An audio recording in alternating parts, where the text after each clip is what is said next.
Hi, Ron. I'm Carmen Schmidt. Hello. I'm trying to videotape this at the same time.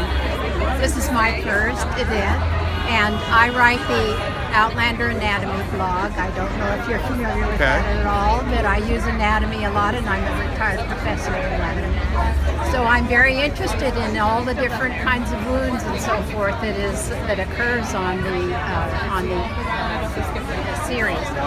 And I would like to know how you go about preparing the prosthesis and so forth that you use in the... Well, each one is a little different, and it's all very dependent on exactly what it is, because they're usually a combination of makeup, prosthetics, and then visual effects work at the end.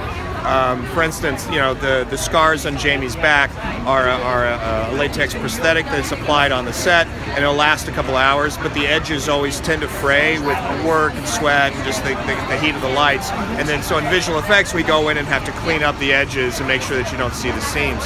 There was a wound we did this season where a man in Paris had like a splinter that was deep inside his thigh, and the dog Bouton sniffs it out as part of the story.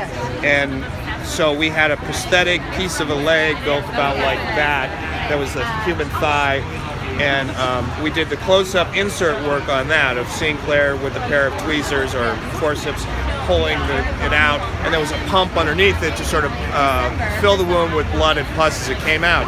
When we saw it on camera, it still didn't look quite real enough, so then we went in with visual effects work and I think we changed the color of the blood slightly, added a little bit more texture to the skin, tried to take some of the kind of plasticky look away from where the flesh was actually cut. So it's kind of an in-depth process. Wow, it sounds like it. Thank you very much. I really